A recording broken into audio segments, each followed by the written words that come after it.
Yeah, that looks better. We got a bar now. Hope everybody can hear us.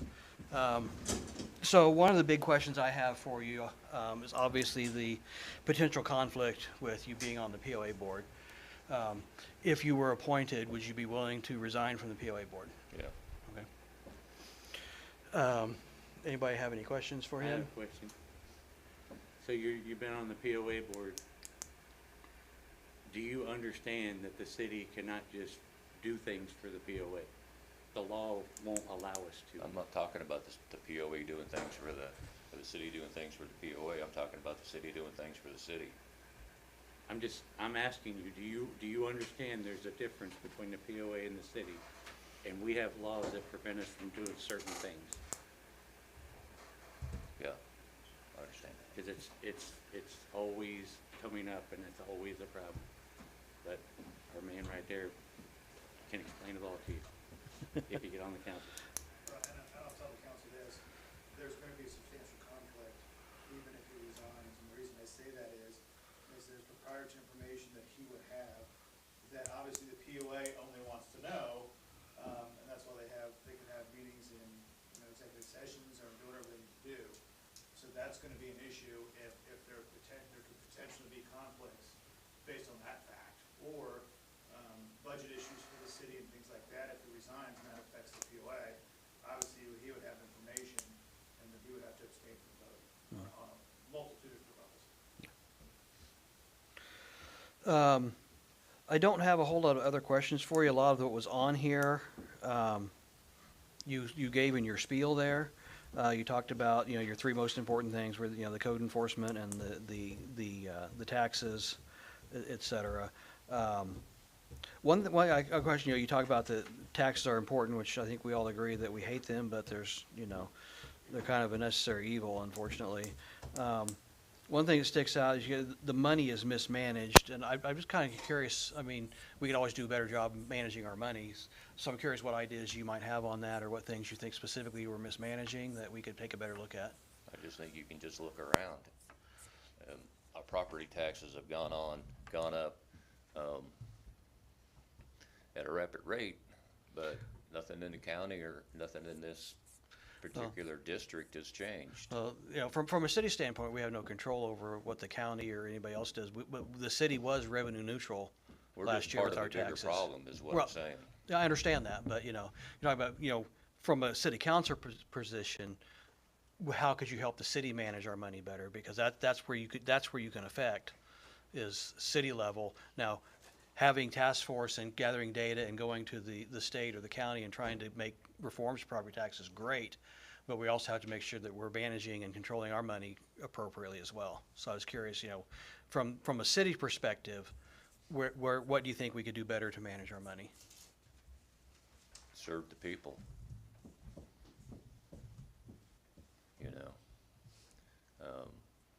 Listen to the people and listen to what their problems are and try to work on that. Okay. Did anybody else have anything? No? Thank you. We'll move on to the next one, and we're halfway there. Thank you, sir. Dan Grassi? Thank you, Dan. I think we needed a third Dan to try to apply, so we have a trifecta here, Name's Dan Grassi, been down here 8 years.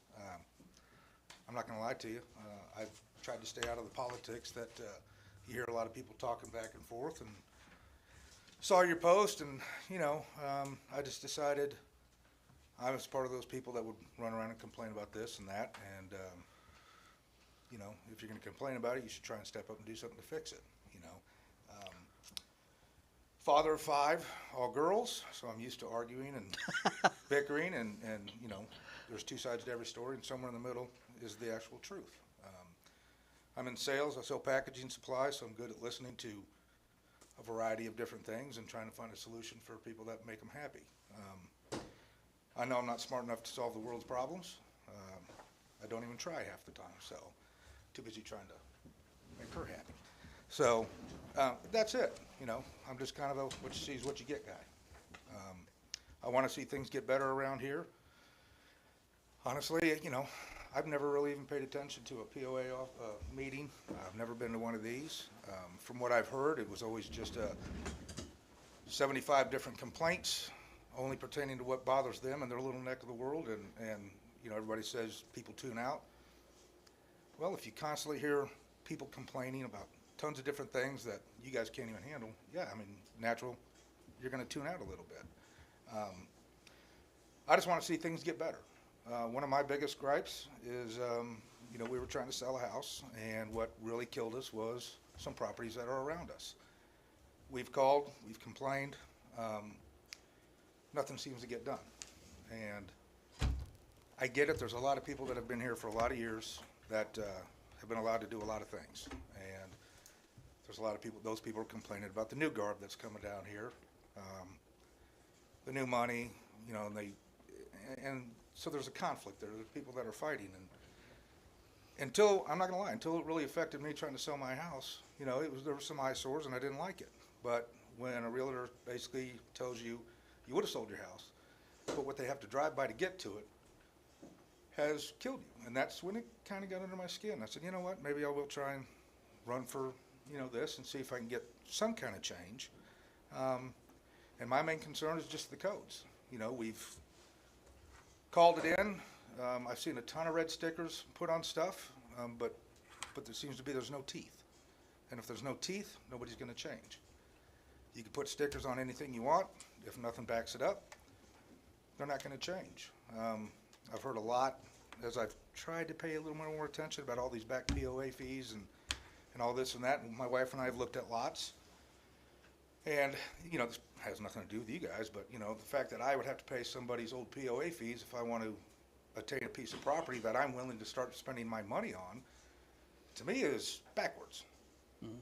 You know, why should I be penalized for somebody else not giving the money to help things out? And that's one thing I would like to be in the knowledge of. Why is it that way? To me, it just doesn't make sense. I think it scares off a lot of people that do want to spend money down here. And that's it. Like I said, I've honestly tried to stay out of some of the political debates I've heard going on around here. But for some reason, I just decided, why not? You know, see what happens. I don't have great answers or background like he does, but you know, I think I could help out, and that's pretty much it. So a question I have is, with your sales background is, you know, a different background than anybody else here has. How do you see a sales background helping on a council and helping the city? Well, specifically, like I'm thinking, you know, economic growth and attracting. Well, I control my own paycheck, so and you get good at, and this can sound terrible, you get really good at knowing when you're being lied to. I think this place has a serious problem with creating revenue. I think for a long time they've kind of stayed in the woods, and now they're trying to play catch up. And there is half the people that aren't going to like it. Nobody wants to pay more for certain stuff. You know, Wayne and I have thought 10, 15 different ways to sit there and generate revenue via fines to get people to start paying attention to the laws and stuff that's going on here. But like I put down in my thing, if it's a safety issue and it needs money at it, then we spend the money. Everything else, there's going to be discussions. And if it makes sense to me and it makes sense to everybody else, then I'm fine with it. I mean, that's just it. You know, I like making money. I think Lynn Valley as a whole needs to figure out a way to produce more money. And like I said, you know, in my answer, my two biggest gripes are, I know we're trying to collect some money. I've heard they're trying to collect some money with some of the big landowners here that are way behind. That never should have been allowed to happen, you know. But again, if there's no teeth, then people are just going to run and do whatever they want. Right. And in my eyes, that needs to stop. Huh? That's the POA. No, I understand that, but That money doesn't come here at all. right, Even but if they got all their back fees. sure, I understand that. And like I said, I've never been to one of these before in my life. I just thought, why not? You know, I want to see Lynn Valley. I want to see them there get better. I enjoy it for what it is. You know, I take advantage of some of the things we're allowed to do, and I like it that way. So that's about it. Richard, you got anything? Nope, I think I'm good. Curtis, Mike? No? All right, All right, thank you. Thank you. Thank you. And now Shannon.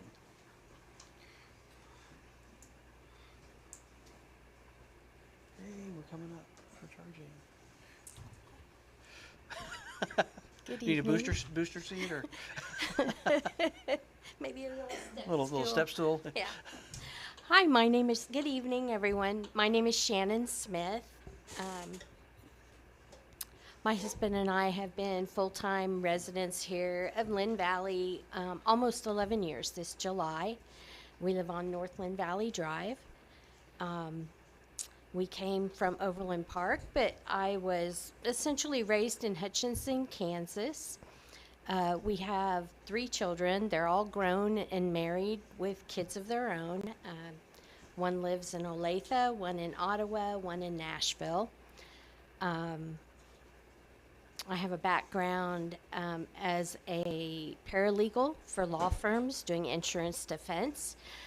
I have and am currently essentially an insurance adjuster. I handle litigated casualty claims for a Midwest carrier that's under an umbrella of a larger company. And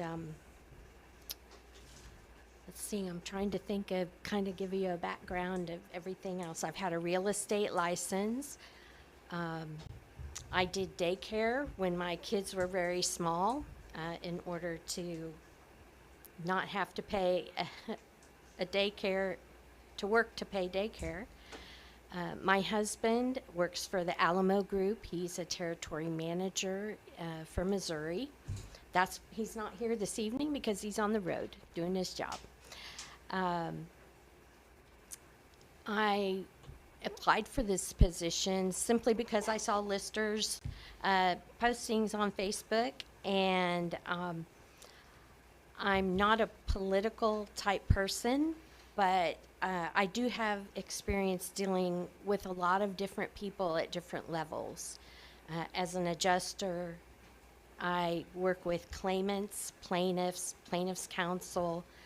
I work with my defense counsel. I work with my management in the insurance company. I work with doctors. I have to evaluate numbers for damages. I attend mediations in order to try and resolve claims. They range anywhere from a very minimal amount to 10 million. I work with mediators, just trying to do conflict resolution. I try to adopt the philosophy of listening more than I speak, because I think it's important to listen, and I feel like I gain better understanding of situations when I listen to people. Being out here at Lynn Valley for so long, I recognize that we have a very diverse community, and I'm sure as a council, it's hard at times to be able to address the diversity of incomes and that type of thing. But I think that listening is a good approach. I'm encouraged by the current council. I've seen a definite change in attitude and demeanor. I appreciate that. Not all of us agree on everything all the time, but I think there is a peaceful way to work and resolve issues. To be respectful is important to me.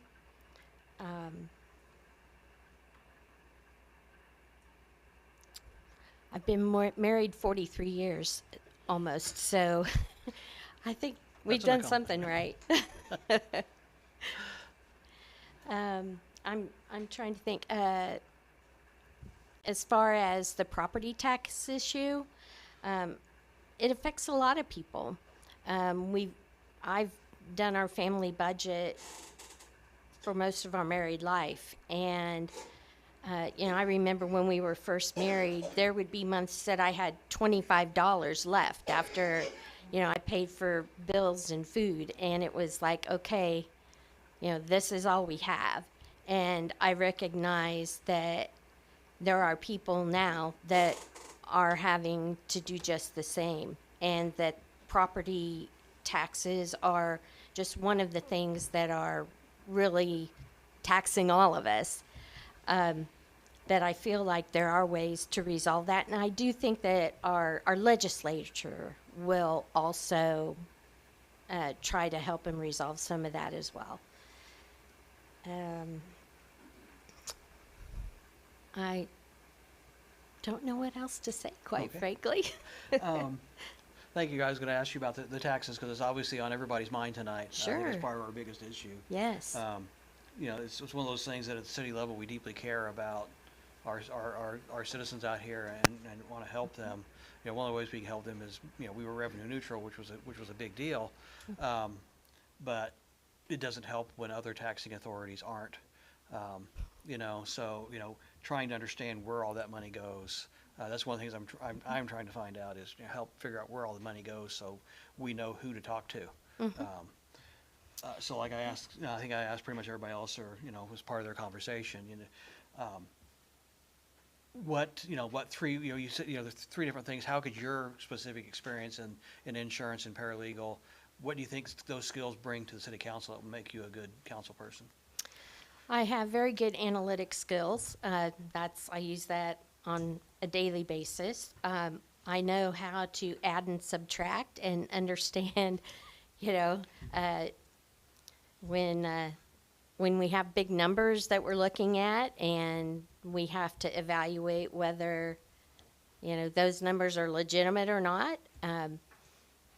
Looking at my budget as a family, we have to make decisions on whether these are needs or wants, or if we can reduce the spending in some area in order, to spend it somewhere else on a goal or something to that effect. Excuse me.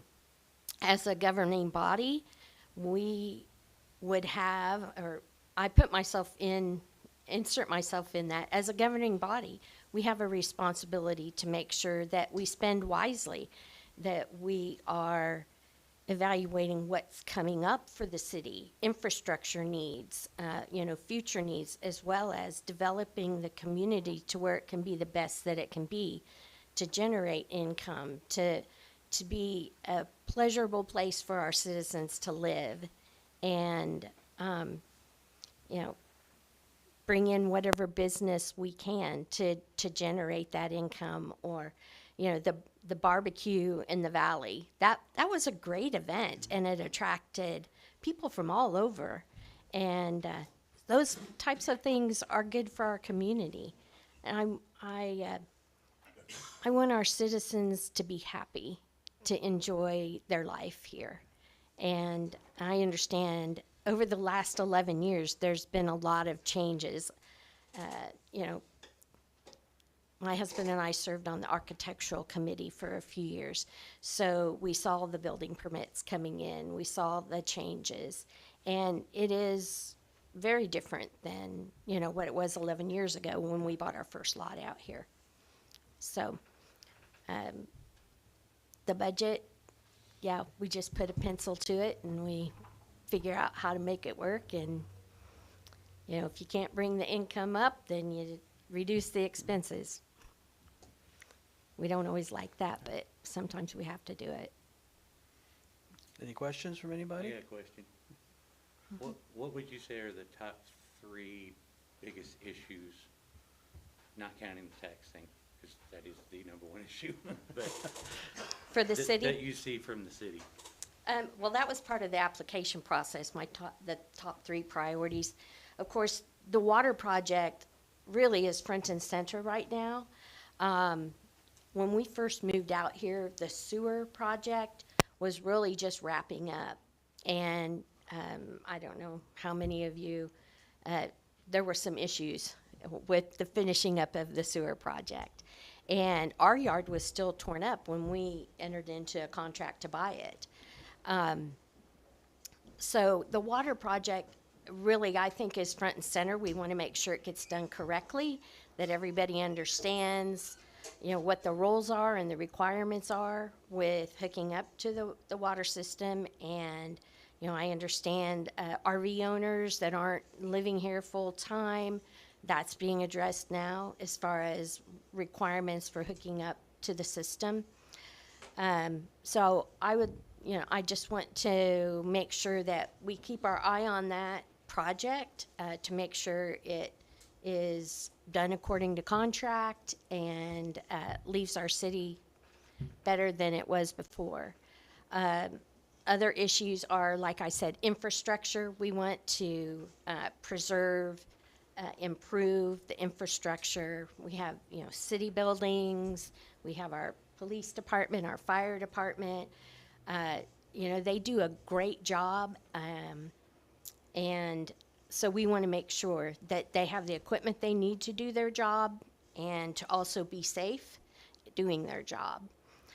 As far as the third, I really don't have a priority for a third one. I'd have to really get into some more things to make that determination. Anybody else? Anything, Richard? Nope, I'm good. You guys good? Okay. Thank you. Now I get- Appreciate the time. Thank you. I guess I have to decide now, huh? I guess I have to decide now, huh? I have to decide now. Oh, yeah, yeah. Yeah, I have to decide now. Well, I want to thank all four of you for applying. You all bring a different perspective and a different set of skills potentially to the city. I think I would like to appoint Shannon to the board, to the council. If people are in agreement to that. We need a nomination in a second. Yeah, somebody needs to, I Well, guess. he nominates. I nominate, so you guys, And then you vote. So, I guess just all in favor, no seconds or anything on that, I guess? No, we could. You. I presented the nomination, yeah. And then now. Now we it's take time a for you. vote. Okay. Aye. Aye.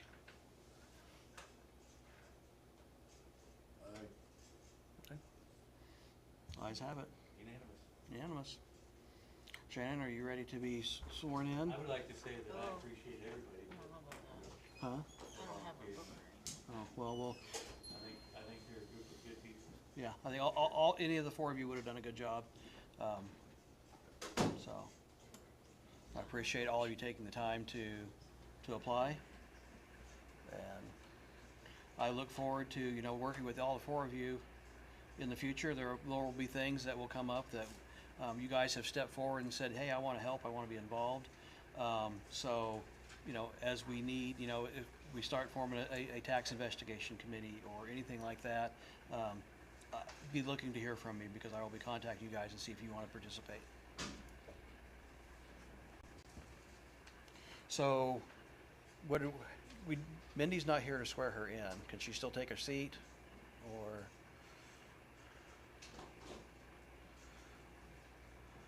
I don't know. No, No, okay, I mean, just come sit down and relax, yes, but yeah, at this point, I don't think Paige can, she can swear in, he has to do it. Okay. So, rather on the side of caution. okay, that's what I thought, but, okay, so, That's for you. Right. You and that caution. yeah. Party pooper. So, all right, so we will move right along to the rest of the regular meeting. We'll start with we're pretty much just doing reports tonight, I think. Got a couple other little issues, but start off with our mayor's report. I guess I need to change this to be our normal view now. There we go.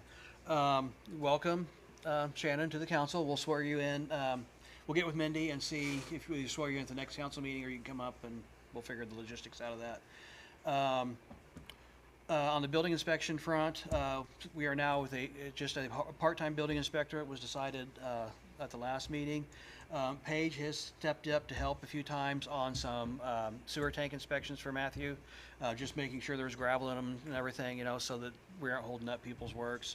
She's not doing any structural, electrical, plumbing, et cetera, types of inspections, just helping Matthew out a little bit and keeping things moving. I have started looking into a little bit more on the guest tax that the council talked about last year. The tricky part with it is that, we use it to tax, camping or the Airbnb, et cetera, like that. The tricky part is we have to use it for tourism funds, which we obviously don't have. But from research I've done, the revenue has to be used for things that promote tourism or overnight stays, which obviously the campground Airbnb is overnight stays. So there are some things I've been looking into. I'm not ready to say anything yet, but I think there might be a few things that we can do as a city or start a plan for that would allow us to pass a hotel tax. You're saying that money has to go towards tourism? Towards tourism, attracting people down here. It cannot be used for general fund. But, So you're gonna create the Lister Powder Museum? sure, yeah. When you say for tourists, things like that, and you can go so far as to say that the road out here, that helps generate tourism, you get people brought in here, so Yeah. that way they can get here. Yeah. So that, it's a very broad term that can be finagle and million. Yeah, we just have to have the right, and I've been doing a little bit of research on that. I had an idea pop in my head the other day and did a little digging on it. I appreciate that. So,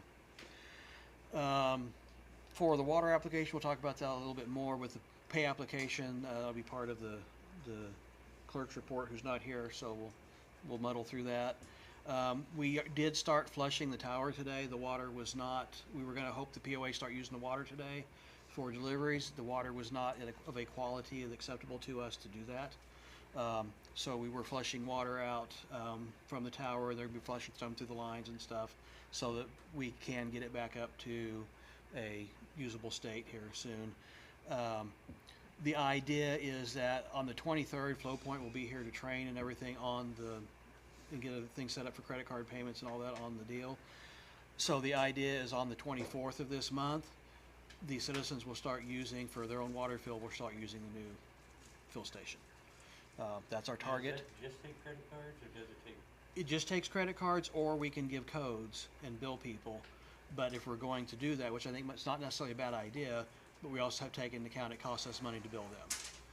So, they're gonna, if they use a credit card, they've gotta pay a transaction fee and a percentage, because we're charged that, and we have no control over what that amount is. That's just whatever Flow Point charges, we just have to pass that along. But if we allow you, give everybody a code and send them a bill once a month, we're gonna have to add some kind of a fee onto that as well to cover the expense of somebody sending the bills. The postage is up to $1 now by itself. So, we'll have to look into that. It might actually be cheaper for people to pay the transaction fees. I don't know. But that's stuff we'll continue to look into. Lagoon expansion, we're supposed to break ground sometime this month. Councilman Gravel has been helping out a lot with the water project and stuff. I know we talked back in February, I think it was, about potentially hiring a part-time project manager that was going to come out of project funds. I put that on hold a little bit because Richard coming in to help out, but with the lagoon project getting ready to start and everything, I think we still need to do that. We still need to bring in that part-time person too. So I asked Mindy today to work on getting an ad in the paper so we can see if we can get some applications in for that. I'm proposing one thing when I got elected, I wanted to do a town hall in the first quarter. We've missed that. And I apologize to everybody for that. But I would like to see if we could get a town hall scheduled for Saturday, May 16th, if that works for everybody. You don't have to decide right now. We can talk about it at the next meeting and set it in stone. That's a date I'm throwing out there. If we have conflicts, let me know and we'll see if we can pick a date, but I'd like to get it done next month. It'll just be a general town hall to update everybody on what's going on, hear from people, hear some ideas, thoughts, see if we can get some participation to come talk to us. And that's really all I've got on that. Clerk's report. This is our substitute clerk for tonight. She's helping us because Mindy's not feeling well. She said it's in your packets. Yeah. We do need to, That is true. so I can tell you what's on the screen here. It's, you know, information gleaned from her report. We've got pay application number 10 we need to approve tonight, for $405,347.71. That's $405,347.71 is the total. $38,251.50 of that is for BG Consultants, and $367,096.21 is for Hettinger. We just need the overall. If you wrote it down. So it's also on the screen right there too. Oh, the screen that I The can screen, see. you can turn around and look at it. I know it's a lot to ask, but you know, it's right there.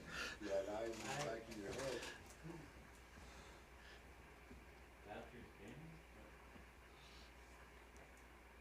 Vouchers are different today. Oh, This is just a payout.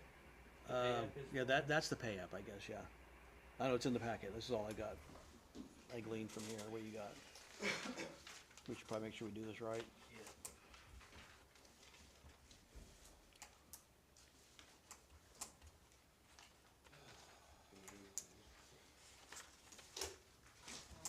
She has total pay requisition at 405. Yeah, that's for the pay app, Okay, yeah. so, I motion that we,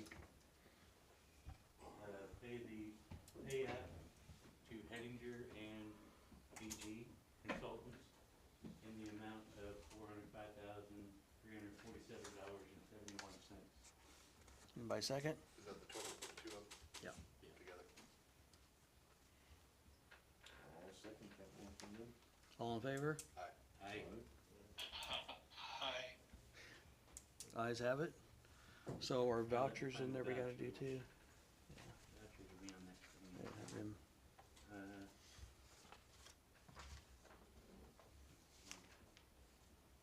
Got it? Yeah, the vouchers are $58,864.48.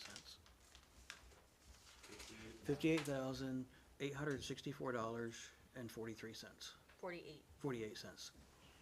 I motion that we, accept the voucher, $58,864.48. Anybody second?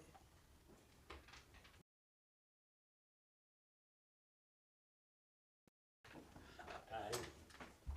All right. Sir, and you, Honorable Mr. Butler. Wait, you earned that paycheck, sir.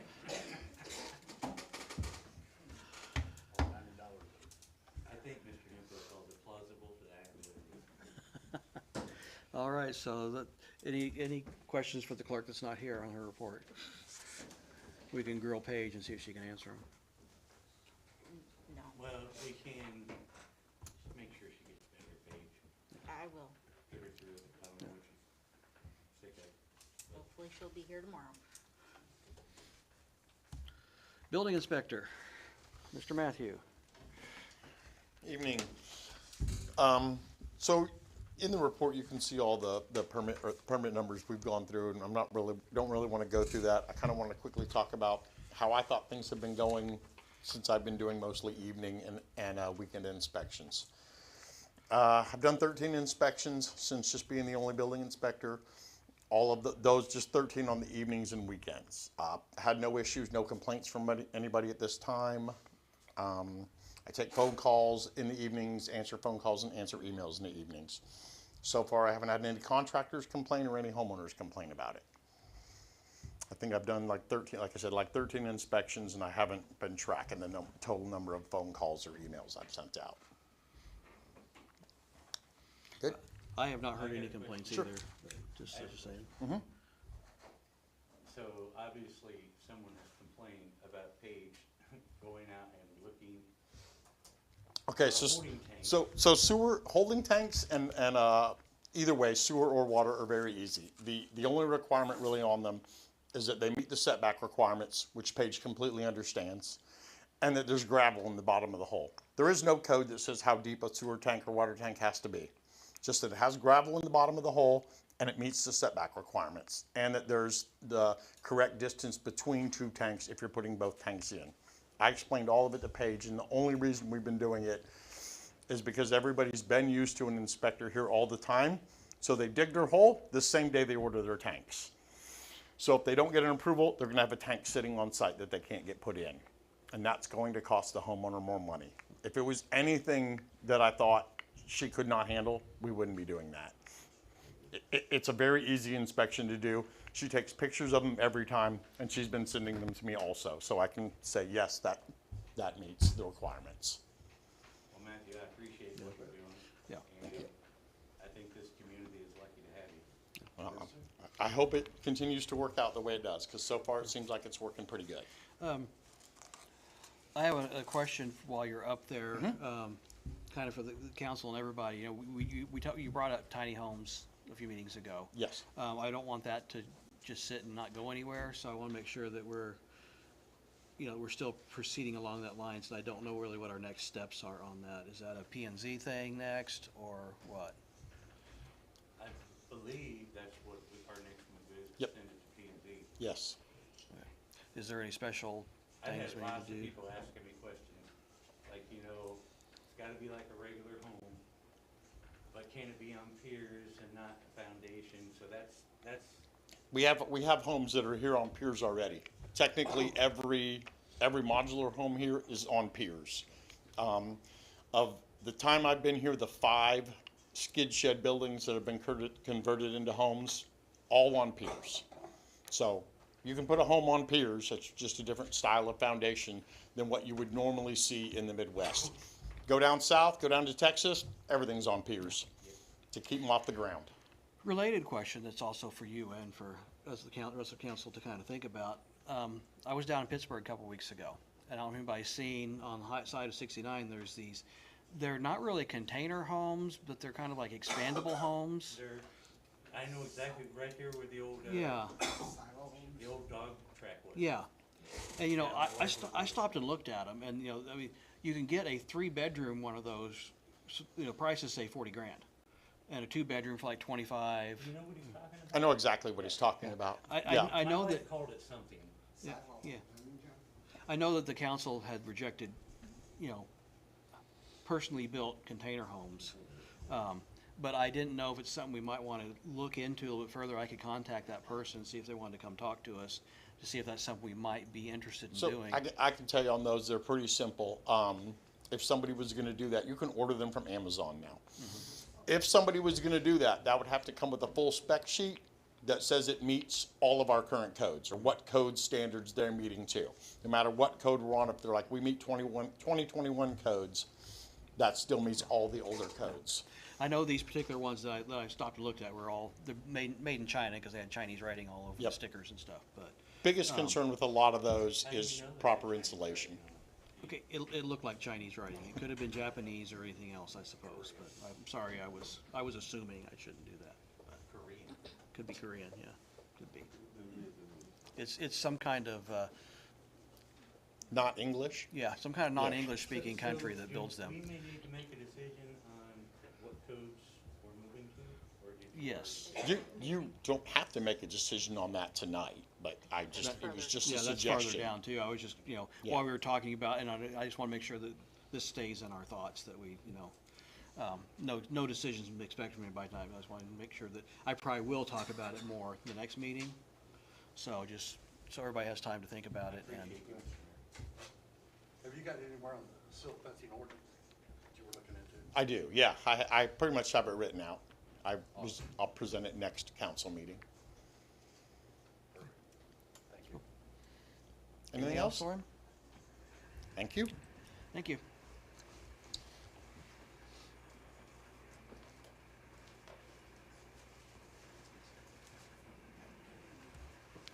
Nuisance codes enforcement. Paige. So I sent out 7 letters certified mail this last month. 4 previous issues have been resolved. All our current court cases have been closed, and I have issued 2 new citations for our May court.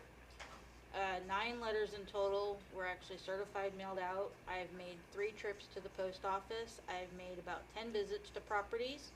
I've had 1 court appearance, and I've updated 4 files.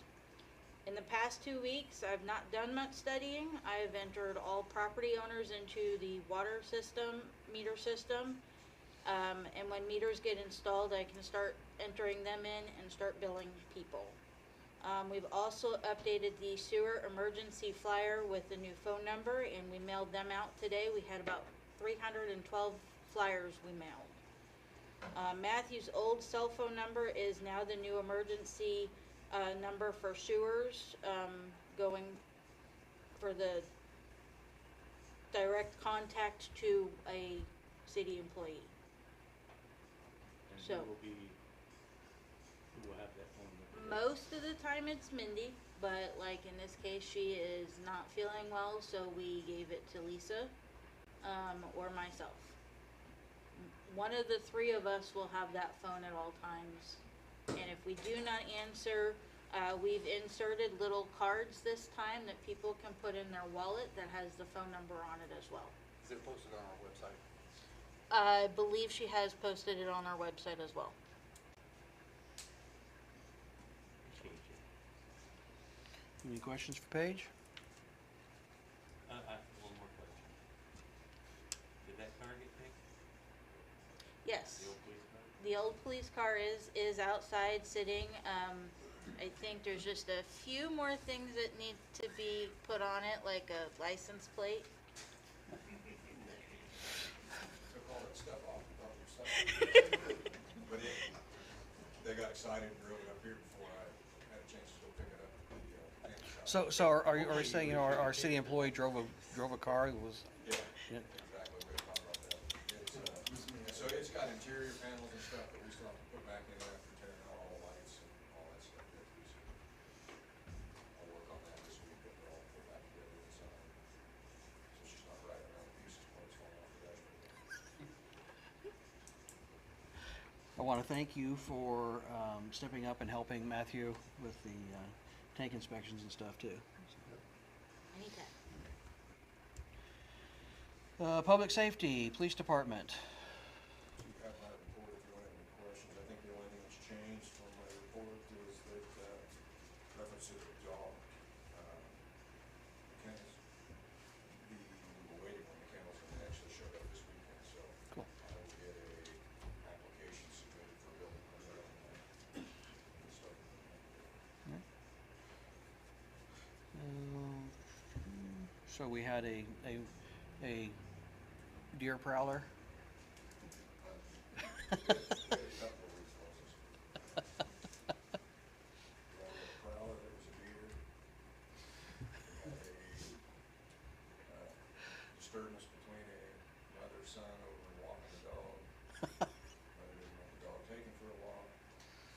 Son wanted to take the dog for the walk. Police got called over and the dog was dead, so. Oh. He went for a walk either way. And we ended up having to, they had no means to deal with it, so we took the dog, disposed of it. Have, on the gun range, have we given any thought, is that private or gonna be open for, So do we I decided? have, I was talked to Truly Insurance, and they sent me up a packet to fill out, questionnaire, and send them what our ideas are if we were to open it to public, as far as what the rules would be, range rules and all that.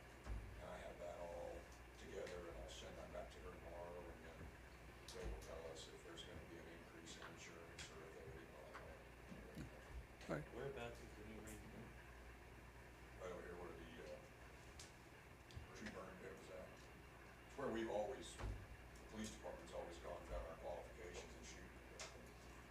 We've got a 16-foot burn built up there now. It's 16 foot high, and it's probably close to 200 feet long. It's U-shaped. It's- Will it handle like rocket launch tests, rocket launchers, or, I you don't know? know if that far, but we might have to put some limits. No, we gotta test it for hangers. Yeah. Yeah, I mean, the police department, we would certainly like to open it at least a day a month or something to the public. If we can get the insurance. I think that'd be a great thing if we could do that. There'd be a lot of interest in using it. Yeah.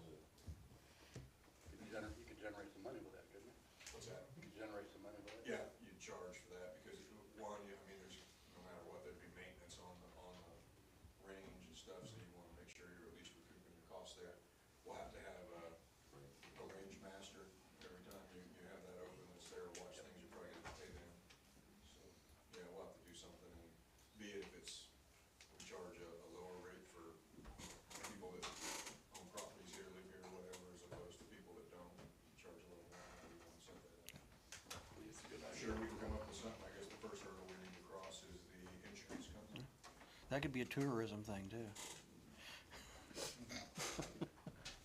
Could be, 'cause you could, I mean, partnerships with gun shops, different things like that, Yeah. they could set up competitions and things like that. You could do a lot, Yeah. lot with it. That'd be cool. Yeah. I'll take gold. All right. Anybody else have any questions for Corey? No. Richard? I'm good. Fire department, Jeremy. Yeah, I just wanna say, Jeremy is the only politician in this room, albeit a failed politician. Oh, yeah? A real, true politician. So throw it at us, Jake. What was that for? What'd you do? I don't know, what did I do? I'm trying to help you out if you I'm need not- something. I don't need anything. I'm good. We didn't have a whole lot going on last month, wasn't horrible. Did a lot of, EMS calls and brush fires just because of all the wind. Was pretty much what we ran all month last month. Hay bales. Hay bales, yeah, Yeah, I heard there was quite the hay bale fire. yeah, we did a lot of assists too. So what's the deal with, I saw on your report that you will get called out to a fire and then get canceled before you get there? Yeah, like, we get called out for Is assists, that like for Miami County, stuff like that? we get called out to assist or something like that, but mutual aid is usually when it gets canceled. Thank you, sir. Sewer report, not a lot to report. This isn't the lagoon project, this is just our sewer system itself. Looks like the clubhouse used just almost 3,200 gallons. Bathhouse number 2 used 7,500. POA, ooh, that's a lot, washing machine stuff there. 14, almost 15,000 gallons. And sewer halls, we don't have any details on that. Did the one not get checked or something? Cause there was a massive amount, was that the POA? POA office is almost 15,000, 14,700, but you got the showers and the, But then the next month it was oh, I don't know, like a third of that or something. I don't know. I go out the first of every month. We're down paying. I was gonna say, when I went out the first of this month, the clubhouse actually, the meter was not on. It was just the fact that it got turned off, but it held its cycle, so. Mike Page went out right away and got me the number that I needed, so.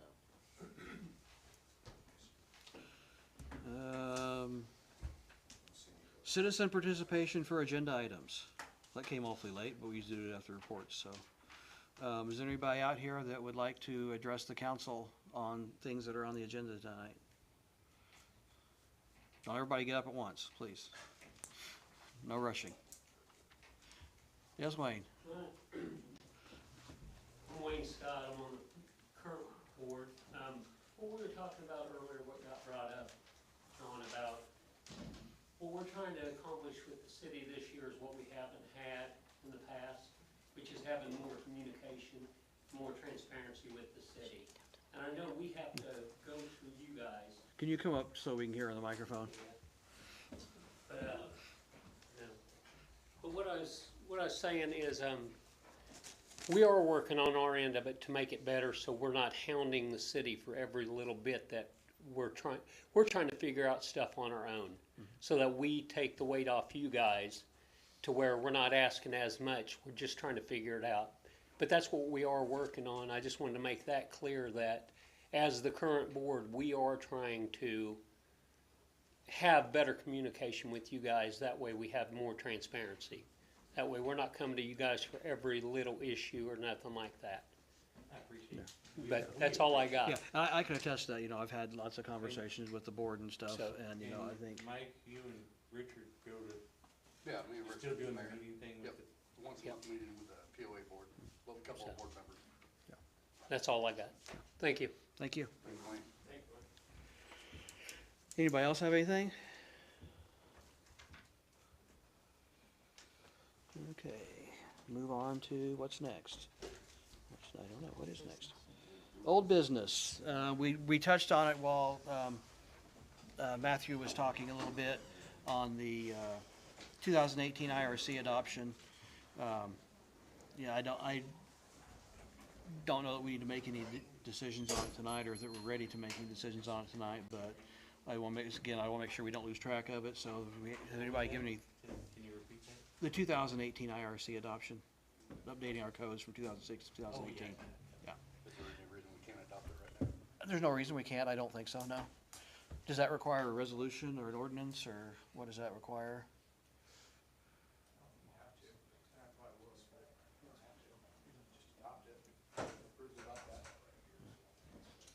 So if you guys are ready to vote on that. There is something I'd like to bring up. So, if I remember correctly, Matthew brought this up on 2018 RRC, that if we upgrade to that year as building codes, and there's something in that, that dealt with arc fault breakers and the electrical, and that they seem to be having problems now. To be honest with you, when I built my home in 2022, my cousin, my brother and I, we did the electrical, so most of the breakers in my panel are arc fault breakers. My cousin built mine and did my electrical way above the 2006 code that was current here.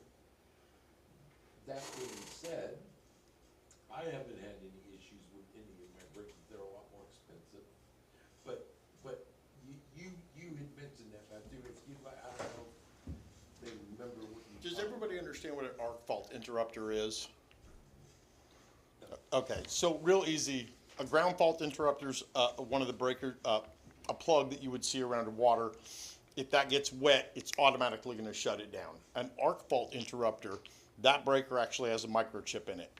What that microchip is doing is sensing how the electricity is flowing through that breaker. If it gets a huge spike, it'll shut it down. It's a fire preventive measure is what it's for.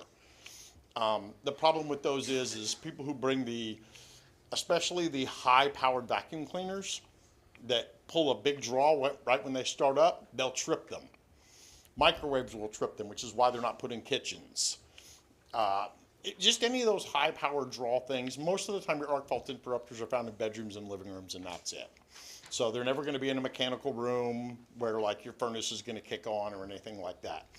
But if you plug a window unit into one in a bedroom, it'll trip it. And it'll trip it every time. And might not be so bad in some houses, but if you have the two-story house where your breaker panel's in the basement, and every time you turn your vacuum on, you get to go downstairs and turn the breaker back on because they are at the breaker. They are not a plug that is like a ground fault interrupter.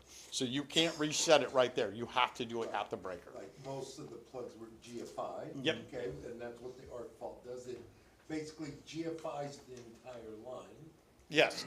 Basically. It's just if that breaker senses a high draw or it's an abnormal draw than what it should, it will trip itself. That's all they are. I just know that when they first went in, there were a lot of counties that were having issues with them. When I was at the city of Gladstone, when we adopted it, the building official I worked for, he did not adopt those because of the issues that everybody was talking about. Now, being that said, that was 3 years ago. So they may have improved on them since then. That was just my one suggestion. It might be something we want to look at as far as the arc fault interrupters. And they are pricey. Yes, they are pricey to put them in. But that would only be for new homes or remodels that happen, would be when those would be required. So which one didn't require that? You could just eliminate, you could be like, we're gonna adopt the 2018 code, except this section. Like, we're just not gonna accept the arc fault interrupter section. And I'm sorry, I don't have that written down, because I didn't know that was coming up tonight. So I don't have the exact section written down with me tonight. Does that leave the city with any liability for not accepting that? Nope, not at all. No. No, there's plenty of cities out there that have adopted codes and not adopted certain sections of codes because it did not work for that city or that county at the time. Yeah. So basically, most of your GFI for Illinois is anywhere where there's water. Usually where you have a plug in by your kitchen sink or your bathroom sink, or that's you. And then, but the arc fault breaker GFI's the whole line. But anyways, I make a motion that we adopt the 2018 code minus the arc fault. The electrical Interrupters. Huh? Interrupters. Interrupters. Doesn't the 18 code also encompass the ability for people to put tiny homes in? It just governs how tiny home, what qualifications have. Tiny homes have some different issues as far as egress goes, as far as like loft space goes, and some of their clearances, tiny homes have different issues because, of course, they're small homes. Our current zoning where it says we can only have 600 square foot homes. Still stays the still same. stays the same. Would not change by adopting the 2018 code because you But- already have that adopted into it. But In if fact, we did then allow smaller homes later, we've already yes, got the codes the for it. code's already, you would already have the code adopted, correct. Dan, did you have something? I think there's been a lot of people that have used those breakers in lieu of the outlets. Say they'll have 3 or 4 outlets outside that are supposed to be GFI outlets or anywhere else in the house. And instead of using a GFI in every location, they'll just put a regular outlet in and then put a GFI breaker in. That's completely an option, yes. Is that legal though? Totally legal, Okay. yes. Those GFI breakers suck. I'll second it. I have that in my bathroom. Yep. Plug in a hairdryer, turn it on, and you gotta go in and set the breaker because it blows up. Yeah, that too. It's a pain in the ass. We have a motion and a second. I second. Yeah, No, he already Mike already seconded it. Oh, okay. Um, Can I so- third it? You can third it. All in favor? Aye. Ayes have it. We have now adopted the 2018 IRC. I assume that will take effect on new building permits issued Correct. after That will today. not affect, that absolutely would not affect anybody that already has an approved permit. That change will not affect their permit, because their permit was approved under the 2006. It would only be with new permits coming in. Right. And if I remember correctly, when we talked, the only thing basically in structural in the 2018 is, if I remember correctly, it's the deal with the footing width on two-story structure. It's the same depth as footing for your single-story home, but two-story, the footing would have to be wider. The footing was already wider, even with the 2006. Okay, but on 2018, It's still the same. The only change comes in if you go to the 2021 code, deck footings change because decks now have to be figured out on a tributary load for each footing, instead of all of the footings just being the same. But that's not until 2021. okay. And, Mr. Mayor, is there any way you can look into sending the tiny home thing to P and Z? Yeah, You know, like, we can talk about it at the next meeting? Yeah. Or next week's meeting? I'll get that taken care of. I know you got 1,000 other things. No, only 987. I got a little bandwidth. Just to kind of recap on the water system connection policy, last meeting, we decided that we would not require campers to connect, and we'd give citizens 90 days from the time the meter was set to connect. A couple other open questions that have been thought about or brought up since then. Should we require homeowners to put a tracer wire between the meter and the house?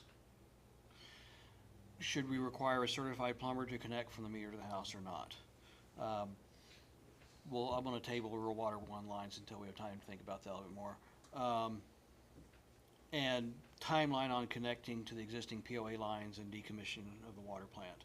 Hettinger is very close to where they could do that at any time, which would definitely help us in not making sure we don't dump the water tower again. So that's something I think we need to, probably with the next meeting, make a decision on those 3 items by the next meeting. Any, Where did the suggestion of the tracer wire come from? I think that came from Mike Page, That come from Mike Page. yeah, which I think is probably a good idea. I mean, I like it. yeah, yeah, I'm gonna know where my water line is because I'm gonna take care of it, but I'm gonna sell that house or die, or somebody else is gonna have that house at some point, so. You're never gonna die. I tell people that, they don't believe me. You can't sell because they're property taxes if you die or something. No, I like that you can locate it. Yeah. Something to think about. Can we include, what the code is for depth of burying the line from the meter to the house? Yeah. 36 inches. 36 36. inches. Something else that I know that you guys are working on a streamlined building permit just for these water meter connections. Correct.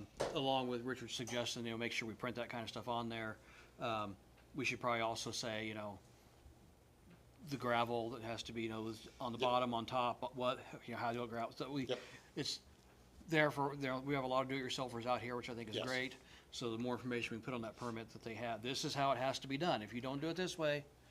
And one other thing I didn't put on here, the rural water, gentleman Curtis stopped by my house the other day and was talking to me about some things. And one of the things he suggested, and we've gone back and forth on this, was a separate cutoff on the line for the homeowner to shut their own water off versus using the one on the meter. He said that if the one on the meter can actually, if you turn it too much or whatever, can leak, and then we'd be replacing somebody's meter. So we might want to consider making them put a shut-off valve on there and not use the water Every home meter should shut have off. a shut-off valve inside of it. Right. Should have. Should have. have. But like mine, my home shut-off's in the house, obviously, that's where it belongs. But I'm also gonna run a line over to my spigot still. Well, that shut-off inside my house isn't gonna do anything about that spigot. Have you got a permit for that? Not yet.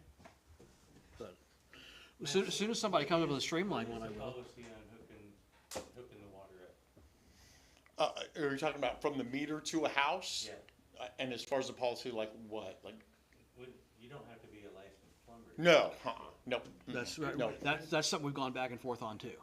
Wasn't there something about you need a licensed plumber to hook it to the meter itself? That was something that was talked about. It's not in the ordinance. I think the general consensus is that that's not necessary. The only But- reason I would say that that would be necessary is if a homeowner breaks your meter, you're replacing your own meter. Because homeowners might not have the insurance to cover that. Whereas any licensed plumber making that connection, if they make something wrong and they damage that meter, their insurance is gonna cover that broken meter. That would be the, People are gonna would be the freak out at the cost. only You have a reason. licensed plumber. Yeah, that's, Right, but that's not saying you couldn't run your own line and have it right there, and then the plumber shows up and connects it and he's done. Your only issue is somebody damaging the meter, and then they don't pay for it. Now the city's on the hook for replacing but that I meter. mean, that's obviously, when we put that on the permit, Yep. if it's yourself, if you damage the meter, you're gonna pay us X dollars And for it. we could put a waiver with it that Yeah. says if you damage this meter or prove that they have active homeowners insurance. Yeah. I don't know if homeowners insurance would cover that or not. I think those are We decisions could ask we the need to. insurance person. No good there. Now she tells us, yeah. Solid rock. So, I think that, we'll vote on this next month. We need to get our ordinance solidified, so I know there's a few other, I didn't want to, actually update the ordinance we have just yet, because I don't want to keep updating the ordinance, so let's kind of get all these questions, figured out before we make Like that the change. additional cost of the tracer wire? I don't know, but I don't think it's much. It's pretty cheap. It's just a Yeah. piece of, I think, 12-gauge wire. Yeah. Yeah. It's pretty cheap to throw a tracer wire in there. Just sticks off each end. That way someone can hook an electronic to it and read it. Yeah. Yeah, it's super cheap. The The question is, while we're talking about that, Matthew, should the city provide that tracer wire so that they're all using the same tracer wire? That would completely be up to the city to do that, to include that. Because we're gonna get a lot cheaper in big rolls than they are. True. And then it's all the same. That's a good point. Yeah. Well, I looked on Amazon for that tracer wire and it was all 14 gauge, everything I seen. Okay. Yeah. It doesn't have to, it's not a big wire. It's Yeah. a small wire. It just has to have a coating on it that's rated for underground, so it's not gonna deteriorate the ground. That's it. Okay. Yep, I mean, you could probably ask the Headiger guys what they pay for a roll of it, Yeah. because I'm sure they've used a lot of it so far. So it would, maybe we consider providing a certain amount. And if, somebody has a really long run because they want to run their water line 100 feet before they connect it, maybe we might have to charge a nominal fee. Sure you wanna get in the figure it out next month. Something for us all to ponder. We got, or not next month, 2 weeks, we got 2 weeks to ponder. Those clouds are looking kinda ominous over there. We probably better hurry us along here. Yes, please. New business, the only thing we got on new business is the mowing contract. Van Mark Lawn Care has been doing our mowing for us the past several years.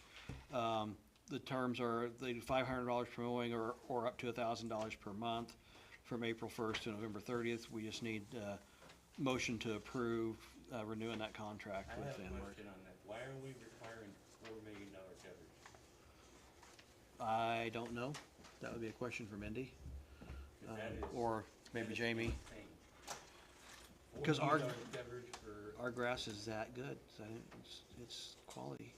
so, like, most of our jobs that we do that are utility jobs is 2 million. But lately, they've been jumping up to 5 million, but just mowing? First row fires are doing them too, but this is a commercial, it's just cut some grass. Yeah. They need some coverage, but Yeah, I just don't want them to be wasting a bunch of money. Cause for us to jump up from the 2 million to 5 million, our company, it costs, I think he said $69,000. A lot. $1 million is nominal as far as what they'll pay. I don't know if that's just what they already have, so we just put in there If it what, is, that's you know, great. Who is Van Mark? It's Van Black. Black, Van, why do I have Van Mark? I don't know. it's Van Black. Van Black. Okay, well, I don't know where Van Mark came from, but okay. I don't know, was that, They do a lot of, yeah. well, they live right as you're going into Lansing, right when you go past. Right next to Dollar General. The Dollar General. And they've been So- rolling out here for, They probably have $4 million policy already, cause they do so much, so that's probably just, so. Can we get a motion to approve the contract?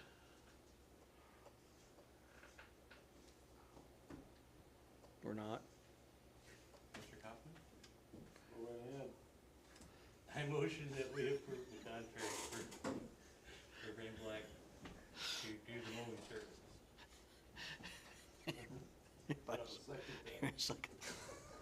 I think we've been here too long tonight. All in favor? Aye. Aye. All right, we got somebody to mow our yard. Is there a dollar amount associated with that? It's $500 per mowing or $1,000 per month from April 1st through November 30th. Citizen participation agenda items, non-agenda items. I think Kimberly's back there wanting to talk.